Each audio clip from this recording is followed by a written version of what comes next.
आज मैं सबके बीच एक नई स्टोरी लाया हूँ जो गुरु और शिष्य की कहानी है। एक गुरु और शिष्य जंगल से होते हुए अपने गांव जा रहे होते हैं। अंधेरा काफ़ी हो चुका था। शिष्य ने अपने गुरु से कहा कि गुरुजी, काफ़ी रात हो चुकी है, अगर आप कहें तो आज की रात यहीं आसपास के किसी गांव में गुजार लें। गुरुजी ने अपना सर हिलाया और वो आसपास के गांव में एक छोटे से घर के पास जाकर रुके।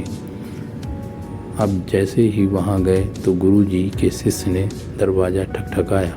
उस घर से एक गरीब आदमी बाहर आया तो गुरुजी ने बोला, हम अपने गांव जा रहे थे, लेकिन काफ़ी रात होने की वजह से हमने इसी गांव में रुकने को सोचा। क्या हम आज रात आपके यहाँ रुक सकते हैं? गरीब आदमी बोला, हाँ, क्यों नहीं, आप दोनों अंदर आ जाइए। अब जैसे ही गुरुजी अंदर गए, उन्होंने देखा कि उस आदमी के घर में बहुत ज़्यादा गरीबी थी। जो गुरुजी ने उससे पूछा कि आप काम क्या करते हो? वह गरीब आदमी बोला कि मेरे पास बहुत सारी ज़मीन है। तो गुरुजी ने बोला, अगर तुम्हारे पास बहुत सारी ज़मीन है तो इस ज़मीन से इस तरह से क्यों रह रहे हो? वह आदमी बोला, यह किसी काम की नहीं है। गांव वाले बोलते हैं कि ये बंजर ज़मीन है, यहाँ पर कुछ भी नहीं उगाई जा सकती और वहाँ फसल उगाना बहुत बड़ी बेवकूफ़ी है। गुरुजी ने बोला कि तुम्हारा गुजारा कैसे होता है? उसने बोला कि मेरे पास एक भैंस है जिससे मेरा पूरा घर चलता है। ये सुनने के बाद गुरुजी सो जाते हैं और रात में जब सब लोग सो रहे होते हैं तब गुरुजी अपने शिष्य को उठाते हैं और उस गरीब आदमी की भैंस लेकर अपने गांव चले जाते हैं। शिष्य अपने गुरु से पूछता है कि गुरुजी, कहीं आप ये गलत तो नहीं कर रहे हैं? उस गरीब आदमी की रोजी रोटी इसी भैंस की वजह से चलती है। तो गुरु जी अपने शिष्य की तरफ देखते हैं और मुस्कुराते हुए आगे बढ़ जाते हैं।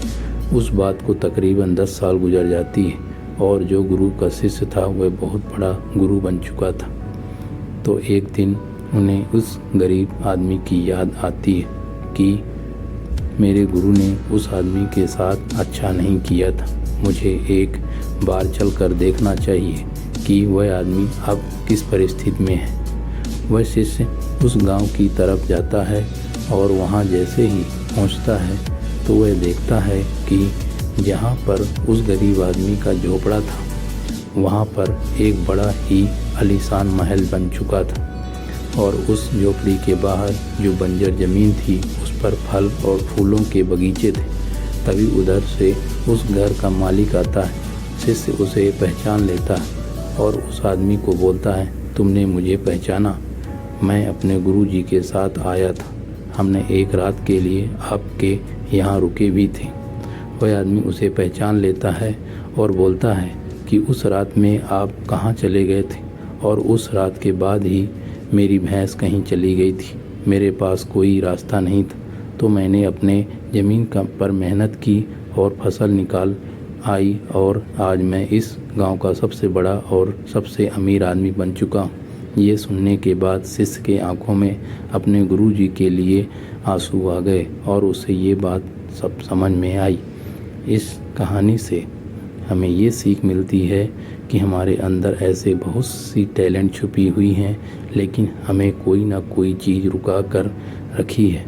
वो आपके फैमिली वाले भी हो सकते हैं, आपको जॉब भी हो सकती है, कुछ और भी हो सकता है। देखिए, आपके पास भी तो भैंस की जैसी कोई दूसरी चीज़ तो नहीं है जिसने आपको आगे बढ़ने से रोक कर रखा हुआ है।